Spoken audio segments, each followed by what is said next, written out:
जय हिंद दोस्तों। पिछले वीडियो में मैंने राज्य के बारे में कुछ बताए थे। आगे हम बताते हैं राज्य की परिभाषा जो उसमें दिया गया। जनसंख्या, भूभाग, सरकार, संप्रभुता, इन चारों को मिला करके राज्य की परिभाषा दी गई। इन चारों की सबसे अच्छी परिभाषा गार्नर देते हैं। गार्नर देखिए, गार्नर एक ऐसे विचार हैं जो बहुत इंपॉर्टेंट है। तो गार्नर को आप जरूर याद रखेंगे। इन्होंने जनसंख्या, भूभाग, सरकार, संप्रभुता, इन चारों तत्वों को शामिल करते हुए राज्य की सबसे अच्छी परिभाषा गार्नर ने दी है। पूछिएगा कि सबसे अच्छी परिभाषा राज्य की कौन दी है, तो आप टिक करेंगे गार्नर। गार्नर के अनुसार राज्य एक निश्चित भूभाग पर रहने वाले लोग, राज्य पर एक निश्चित भूभाग पर रहने वाले लोग का ऐसा समुदाय जो एक सरकार के द्वारा नियंत्रित होता है, जिसकी आज्ञा का पालन लोग अपनी मर्जी से करते हैं या स्वभावतः करते हैं। गार्नर देखिए, आप इसमें चारों चारों चीज आ जा रहा है कि नहीं आ रहा है। गार्नर के राज्य एक निश्चित भूभाग, निश्चित भूभाग, अब भूभाग हो गया, पर रहने वाले लोग क्या हो गए? रहने वाले लोगों का ऐसा समुदाय, जनसंख्या हो गया, जो एक सरकार के द्वारा नियंत्रित होता है, सरकार हो गया, जिसकी आज्ञा का पालन लोग अपनी मर्जी से करते हैं, यानी एक संप्रभु है, संप्रभु की आज्ञा का पालन लोग अपनी मर्जी से करते हैं। आगे चारों तत्व ने, तो गार्नर ने राज्य की सबसे अच्छी परिभाषा दिया है। अरस्तु के अनुसार ये जो स्टेटमेंट है, देखिए ये स्टेटमेंट यही सब पूछता है बार बार, आप क्वेश्चन भी देखेंगे, मैं क्वेश्चन भी करवाऊंगा, ये सब स्टेटमेंट बार बार पूछता है। अरस्तु के अनुसार राज्य परिवारों और ग्रामों का ऐसा समुदाय है जिसका विकास आत्मनिर्भर जीवन जीने के लिए प्राप्त हुआ है और सुंदर जीवन जीने के लिए इसकी आवश्यकता बनी रहेगी। कौन कहते हैं? अरस्तु कहते हैं। ये जान लीजिए, बहुत इंपॉर्टेंट है। अरस्तु वाला ये बहुत बार पूछता है, ये वाला स्टेटमेंट कि अरस्तु के अनुसार राज्य क्या क्या है। तो अब दिया रहेगा कि राज्य परिवारों और ग्रामों का ऐसा समुदाय है जिसका विकास आत्मनिर्भर जीवन जीने के लिए या सुंदर जीवन जीने के लिए इसकी आवश्यकता बनी रहेगी। विल्सन के अनुसार क्या है? कानून के लिए संगठित जनता ही राज्य है। कानून के लिए संगठित जनता, विल्सन का कहने का मतलब कि कानून क्या है, लोग क्या है, कानून में एक संगठित है, एक बधे हुए हैं, वही राज्य है। राज्य जो कानून बनाता है लोग मानते हैं। तो कानून कानूनी रूप से संगठित है। जनता क्या है? कानूनी रूप से संगठित है। विल्सन के अनुसार उनका स्टेटमेंट बस याद रखिएगा, कानून के लिए संगठित जनता ही राज्य है। ब्लंडसाली, अब ये ब्लंडसाली आप सही से लिख लीजिएगा। ब्लंडसाली के अनुसार राजनीतिक रूप से संगठित जनता ही राज्य है। अब ये कहते हैं कि राजनीतिक रूप से संगठित, मैंने कहा जनता राजनीतिक रूप से कैसे संगठित होती है? जैसे आप चुनते हैं और चुने जाते हैं, यही आपकी राजनीतिक व्यवहार है।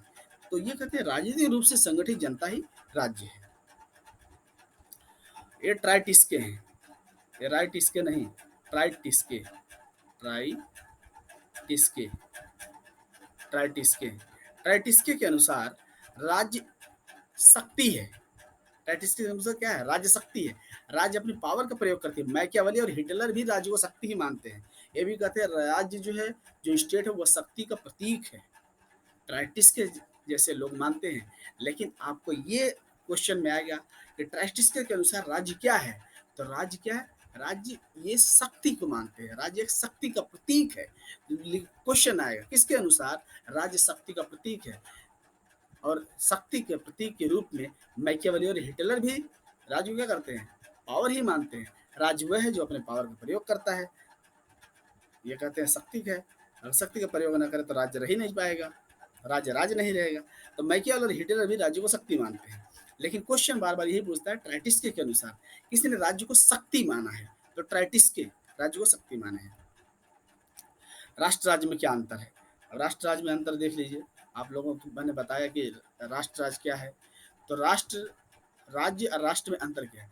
राज्य के बाद प्रभु सत्ता होती है। राज्य के पास क्या होती है? राज्य के पास प्रभु सत्ता होती है। राष्ट्र के पास नहीं होती है। मैंने इसके पहले भी बताया कि जब भी राज्य रहेगा उसके पास प्रभुसत्ता होती है, सर्वोच्च निर्णय लेने की शक्ति होती है, लेकिन राष्ट्र के पास नहीं होता है।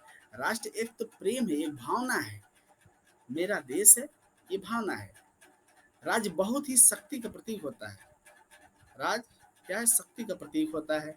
राष्ट्र एक आध्यात्मिक और मनोवैज्ञानिक अवधारणा है। आध्यात्मिक मतलब आपका लगाव मेरा लगाव दोनों लोगों का बराबर है।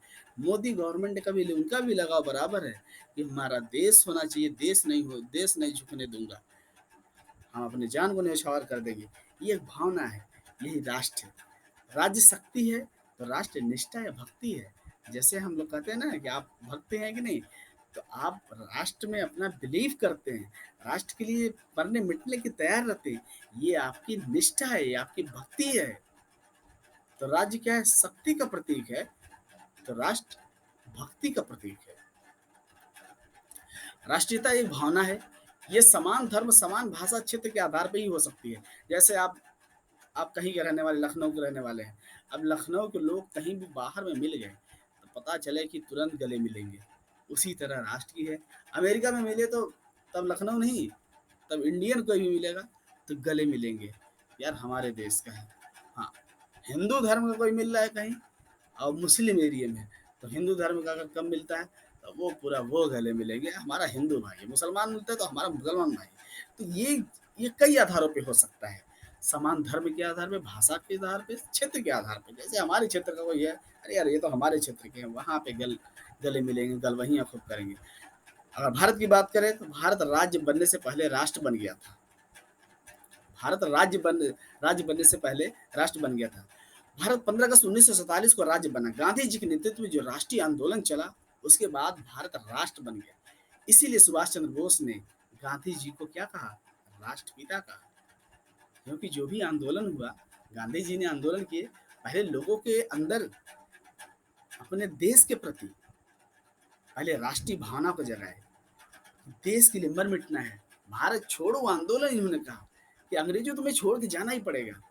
इन्होंने नॉन कोऑपरेशन मूवमेंट चलाया, असहयोग आंदोलन चलाया, सविनय अवज्ञा आंदोलन चलाया। ये क्या किया? लोगों को अंदर राष्ट्रीय भावना को इन्होंने जागृत किया, राष्ट्रीय भावना को पैदा किया कि पहले तुम लोग राष्ट्रीय भावना के रूप में कि हम सब एक ही हैं, पहले इकट्ठा हो जाओ, फिर अंग्रेजों को उखाड़ के फेंक देंगे।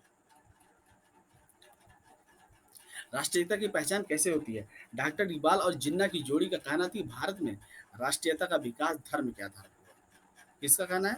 जिन्ना। जबकि अल्लामा इकबाल जो थे ना, बहुत ही बहुत बहुत ज़्यादा इंटेलिजेंट थे और सारे जहाँ से अच्छा हिंदोसिता हमारा, ये उन्हीं की लाइन है। तब उन्होंने बाद में कुछ मतभेदों के आधार पे ऐसी भावना अपने दे उन्होंने कहा। डॉक्टर इकबाल और जिन्ना की जोड़ी का कहना था कि भारत में राष्ट्रीयता का विकास धर्म के आधार पर हुआ है। इसीलिए भारत में दो राष्ट्र हैं, एक हिंदू राष्ट्र, दूसरा मुस्लिम राष्ट्र।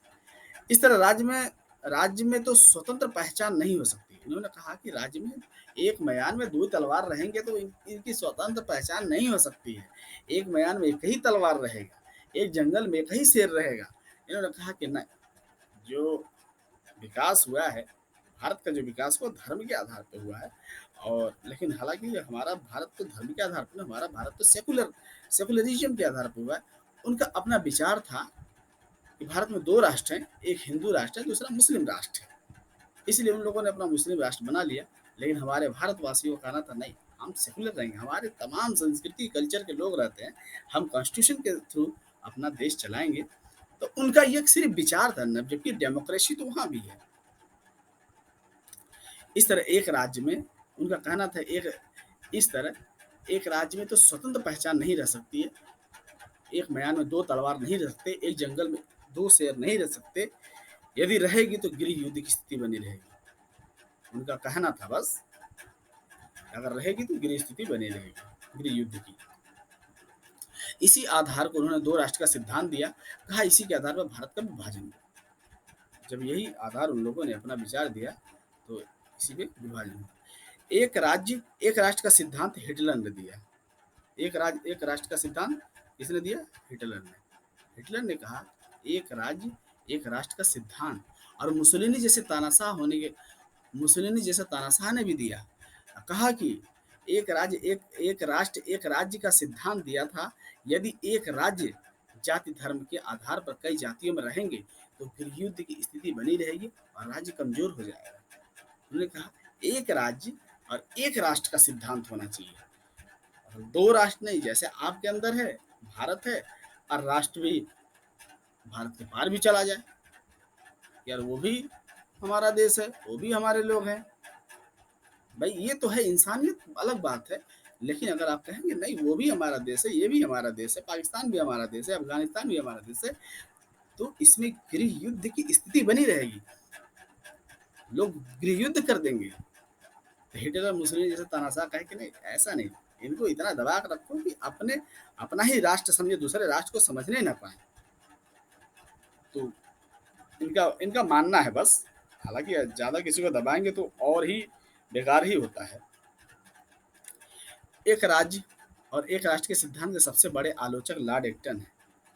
सबसे बड़े आलोचक कौन है? लॉर्ड एक्टन है। अब लॉर्ड एक्टन जानते हैं क्यों ऐसा हो सकता है? लॉर्ड एक्टन, एक टर्न वो लिखा है, एक्टन, ऐसे लॉर्ड एक्टन है। एक्टन का कहना है कि एक राज्य एक राष्ट्र का सिद्धांत तानाशाही की ओर ले जाता है। ये सही है। जैसे आप, एक राज्य है एक राष्ट्र है, इनका कहना है कि अगर इस पे सिर्फ अगर अपना विचार देते हैं तो ये तानाशाही की ओर ले जाता है, ये तानाशाह बन जाते हैं। एडिटन का कहना है कि एक राज्य एक राष्ट्र का सिद्धांत स्वतंत्रता का गला घोट देता है। जैसे अगर एक राज्य एक राष्ट्र का सिद्धांत अगर देते हैं तो जो सरकार कहेगी आपके सारे जीवन में हस्तक्षेप करेगी, ये नहीं करना है वो करना है। लॉर्ड एक्टन क्यों कहते हैं? क्योंकि ये है पूंजीवादी। अब पूंजीवादी क्या कहते हैं? पूंजीवादी ये कहते हैं कि हमको मार्केट, हमको अडानी अंबानी बनने दो, राज्य तुम हमारे हमें छेड़छाड़ मत करो। लेकिन जब एक राष्ट्र एक राज्य का सिद्धांत रहेगा तो कहेंगे ये हमारे पे भी अंकुश लगाएगा, हम तो अपना अमीर बन नहीं पाएंगे जितना अमीर बनना चाहते हैं। तो यही से इनकी आलोचना नाडेक्टन क्या करते हैं? आलोचना करते हैं। जेसमिल जैसे विचारक भी एक राज्य और एक राष्ट्र के सिद्धांत को समर्थन करते हैं। जेसमिल कहते हैं जेसमिल कहते हैं कि राज्य और राष्ट्र की सीमाएं समान होनी चाहिए। जेसमिल, जबकि जेसमिल जो है ये पूंजीवादी है, उदारवादी है। तभी राज्य मजबूत होगा। यदि राष्ट्रीय भावना सरहद पार गई हो तो राज्य कमजोर हो जाएगा, क्योंकि दुश्मन पड़ोसी को हमारे देश में हस्तक्षेप करने का मौका मिल जाएगा। ये कौन कहते हैं? जेसमिल कहते हैं। जेसमिल कहते हैं कि हमारा जो राष्ट्र है, राज्य है, ये राष्ट्र राज्य का एक सिद्धांत का समर्थन करते हैं। एक राज्य एक राष्ट्र का सिद्धांत का समर्थन करते हैं। कहते हैं कि अगर हमारी राष्ट्रीय भावना, जैसे हम कहें कि हमारा देश हमारा भारत है, और हमारा भारत तो हमारा तो है ही है, अब पाकिस्तान के लोग भी हमारे हैं और अफगानिस्तान के लोग भी हमारे हैं, तो हमारी भावना वहाँ भी चली गई। अब वहाँ वाला जब चाहेगा तब एंट्री कर जाएगा, यहाँ आएगा बम फोड़ देगा। तो यही कह रहे हैं कि सरहद पार गई तो हमारे राष्ट्र के लिए ये खतरा है। राज्य समाज में अंतर। राज्य के पास परम सत्ता होती है, राज्य समाज में अंतर देखिए। राज्य के पास परम सत्ता होती है, समाज के पास नहीं होती है। राज्य को मालूम है आपको, आज मोदी गवर्नमेंट है हमारे देश में, इनके पास परम सत्ता होती है। ये अपने कानूनों के माध्यम से आपके ऊपर आपके ऊपर अंकुश लगाते हैं। लेकिन समाज के पास सत्ता नहीं होती। समाज तो एक बंधा हुआ है, आपस में मिल करके है। तो समाज के पास सत्ता नहीं होती। राज्य के पास दंड देने की शक्ति होती है, समाज के पास केवल नैतिक शक्ति होती है। नैतिक शक्ति मतलब आप किसी को कहते हैं ये काम करना गलत है, ऐसा अगर आप ऐसा करते हैं तो आप अपने नैतिकता के खिलाफ हैं, नहीं करना चाहिए। नैतिक शक्ति होती है बस। ये नहीं, किसी को हत्या नहीं करनी चाहिए, जीव हत्या नहीं करनी चाहिए, किसी मनुष्य का कत्ल नहीं करना चाहिए, ये नैतिक शक्ति है। लेकिन आप कहीं अगर मर्डर कर दिए, और ये सरकार को पता, सरकार इन द सेंस कि जो पुलिस है हमारी, जो जुडिशरी है, वो आपको तो कानून के में रगड़ ही देगी। राज्य सीमित होता है जबकि समाज व्यापक होता है। राज्य को आपको मालूम होता है, राज्य एक सीमित होता है। राज्य जैसे भारत है, ये क्या होगा? एक सीमित है। लेकिन समाज व्यापक होता है। समाज क्या है? मुस्लिम समाज, ब्राह्मण समाज, हिंदू समाज, तमाम समाज है, बहुत समाज है, व्यापक होता है। राज्य एक सीमित है, राज्य एक ही है बस। इंडिया है, इंडिया एक नेशन है बस। मैकावर अपनी पुस्तक मॉडर्न स्टेट में